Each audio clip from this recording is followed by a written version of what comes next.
For my second presentation, I was given the option of choosing any of the Scottish styles, um, either Scottish Light, Scottish Heavy, or Scottish Export. I chose to do the presentation on Scottish Export. So we'll start off again with a little history. Scotland, although known for its whiskey, has a rich history in brewing beer. Archaeological evidence found on the Isle of Rum off the western coast of Scotland indicates that brewing in Scotland is at least 4,000 years old. Vessels were unearthed that contained remnants of previous brews. These ancient brews contained oats and barley, along with meadowsweet botanicals or honey. Termed heather ale, these beers predated hops, like a grit, and some breweries still produce this style today. They've kind of revived it, if you will.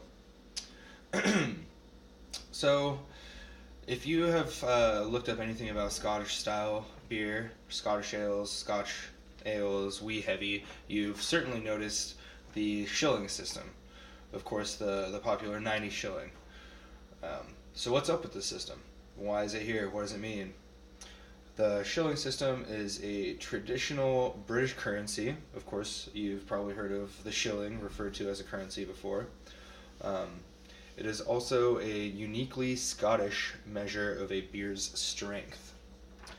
So during the 19th century, the shilling system referred to the pre-tax price of a British barrel, which is 43.2 US gallons, or the pre-tax price of a hogshead.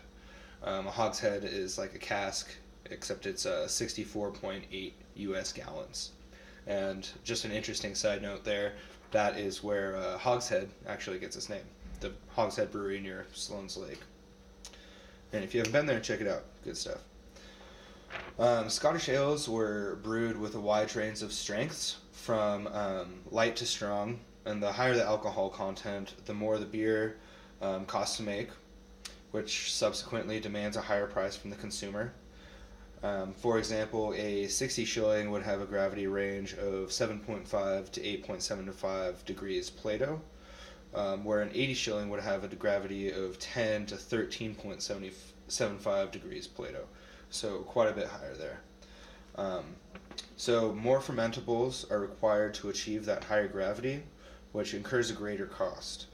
So the heavier original gravity beer that you have, the more expensive it's going to be, just because you're having to use more fermentable sugars, more malt, more sugar adjuncts, whatever it may be. You have to use a lot more, which costs a lot more money.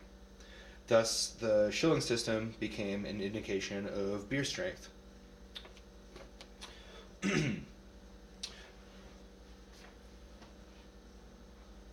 Traditionally, Scottish malts were floor malted and then dried or roasted in peat-fired kilns, which lended a smoky flavor to the malt. So the question here is, peat smokiness acceptable in Scottish ales? And the answer is no, it's not. Even though Scottish beers did have a peat smokiness to them historically, Scottish brewers shifted towards modern kilns when they were kind of invented and did away with the smoky flavor at the same time that other countries did. So historians agree that there is nothing Scottish about beers with a peat flavor, although some homebrewers insist on brewing Scottish ales with peat. So Scottish ales having peat in them is no more Scottish than an English ale having a peat, because most breweries in most countries kind of switched over to the modern kilning techniques that we use today. The Belhaven Brewery was established in 1719 by John Johnstone in Dunbar, Lothian, Scotland. It is known as Scotland's oldest brewery. In 1815, however, it changed its name to Dungeon and Company.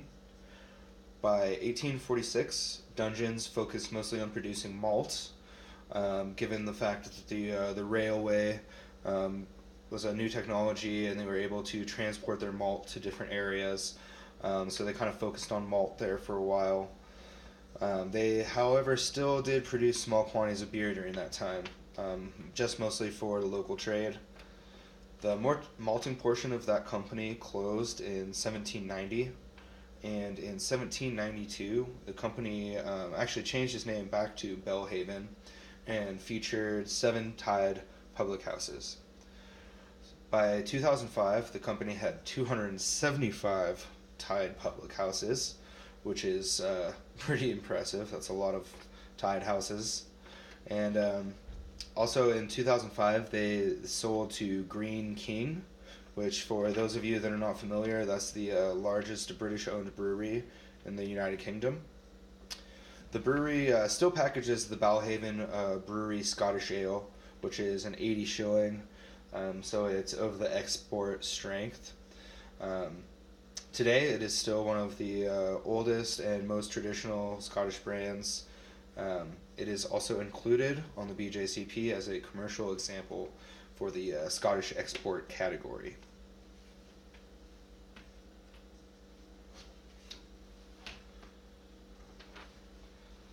So now we're going to move on to some vital statistics.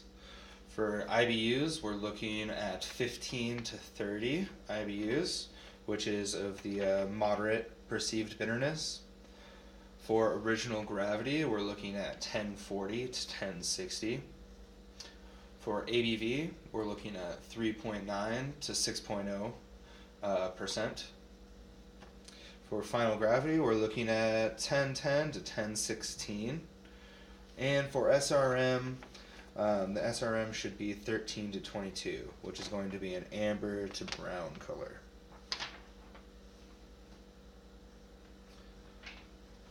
Sensory description. So a Scottish ale should be a malt forward style with notes of caramel. Hop character should only exist to balance the maltiness. The malt character should never be roasty, and a peak smoke flavor is not acceptable. Aromas include breadcrumbs, biscuit, and light palm fruit in the best examples.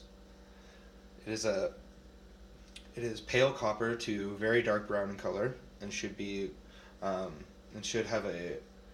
clear and have a creamy off-white head. So even though it's of a darker color, it should still be clear.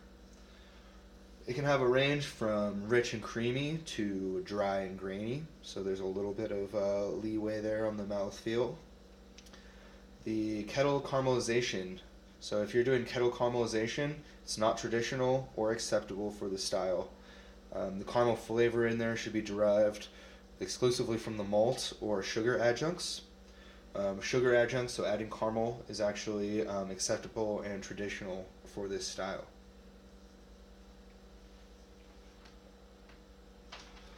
Glassware. So these the Scottish export actually has a very specific glass. Most Scottish beers should be served in a thistle glass. Thistle glass is the image on the left out of these three. This glass is the one that's shown on the Cicerone flashcards for the Scottish export, so I'm sure that's what they expect on the exam to be your answer if they ask a question about a Scottish beer and the serving style, serving glassware. Interestingly, the thistle is the official Scottish flower, and the glass style, like I said, is used for most Scottish ales. The bulb-like bowl at the bottom allows you to generously swirl around your beer, so you can get a little vigorous with it and release all of the malty aromatic compounds. The tapered top, also like the Pilsner glass that I was mentioning in the last presentation, that tapered top there allows for really good head retention.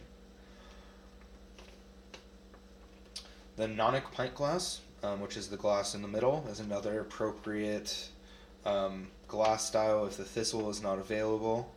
The bulge at the top improves your grip on the glass, but also serves the purpose of preventing the glasses from sticking together when stacked and chipping or nicking the rim. Hence its name, no nick. no nicks on the rim. That's where it gets its name there. And this is kind of a catch-all for beer glass categories, and used when the proper glassware is not available, or for styles such as a pale ale or American IPA. The mug on the right is another acceptable glass that I have found for this style.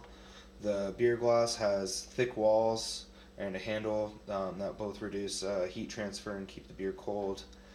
Some argue that dimples allow the consumer to better appreciate the color and clarity of the beer. However, some argue it is just solely for decoration's sake. So that concludes this presentation, and we'll go ahead and move on to the tasting of our Belhaven Scottish Ale.